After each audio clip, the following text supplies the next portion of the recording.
Hello guys and welcome to this video. I hope you're all doing well. Don't forget to like, share and subscribe before you leave the video later on. But Sheffield Wednesday are having a situation where the Consortium people spoke to BBC Radio Sheffield yesterday. I think it was done beforehand to go out to day, but it got leaked, and because the interview got leaked, the BBC had to quickly go into, we need to put it out now because it's already gone out and we want to make sure this is done.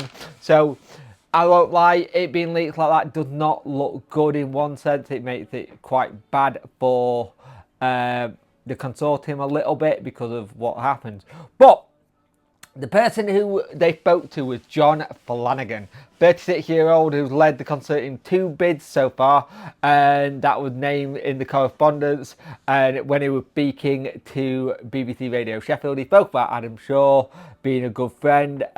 He said he wouldn't say who the other people who were involved with the bid, just said it was former business people and some current professional athletes. Shaw and Flanagan apparently been long friends for a long time, associated with acting on the board of Shaw's existing business interests in the US.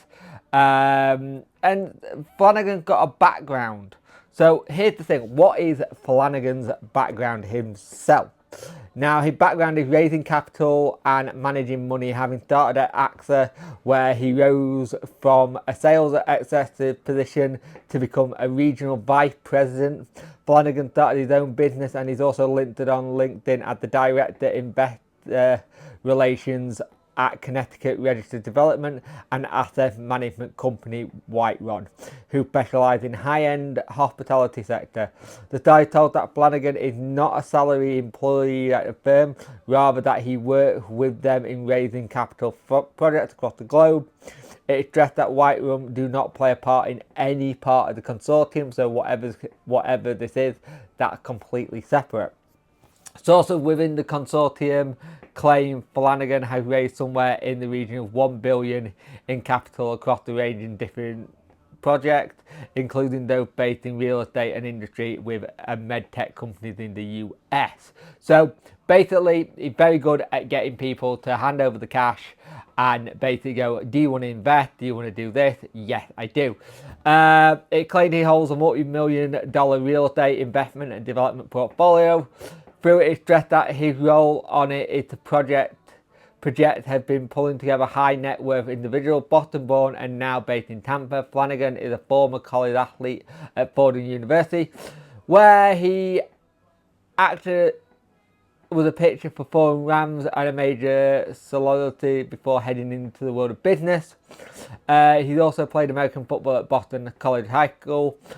Sources within the Consortium, Jeff Flanagan had connected with Major League Baseball as well within the NFL. The Consortium was previously described to the start as a Florida-based consortium made up of a collective of successful business people and professional athletes. So, that's his background.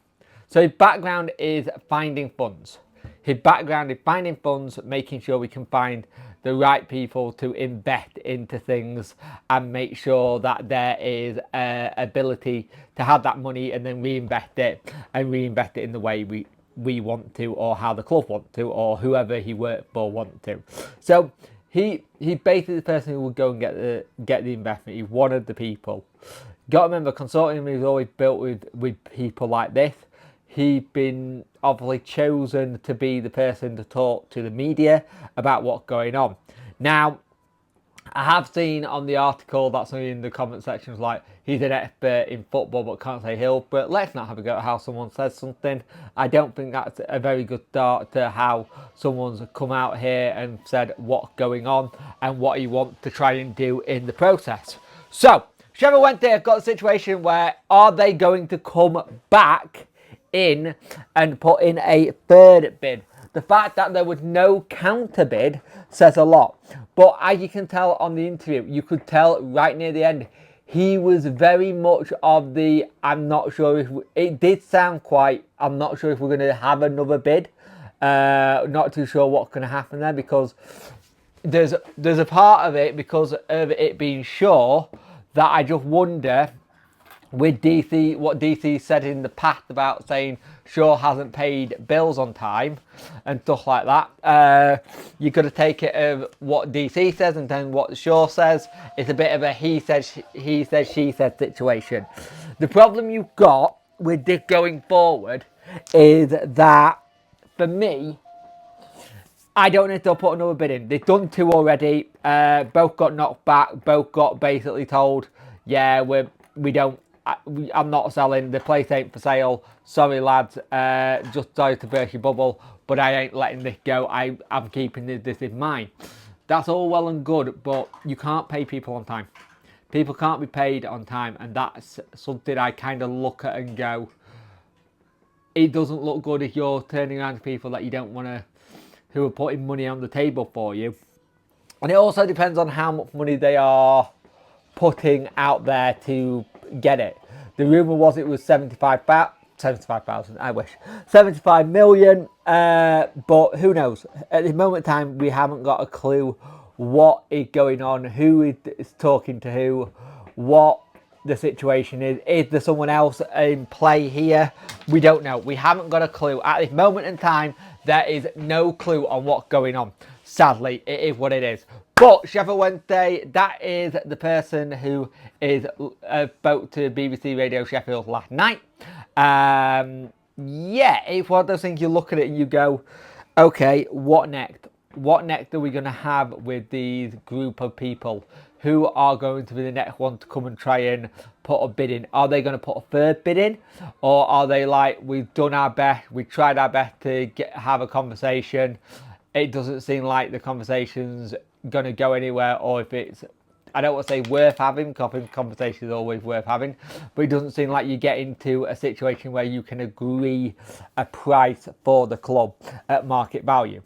And the problem is that getting the club at market value is probably going to be the hardest thing anyone does in the whole of buying a football club, because we've heard rumours about what he wants for it, but we don't actually know, because he's never actually officially come out and said what he wants for it. He told us in the past of fans to go find him buyers.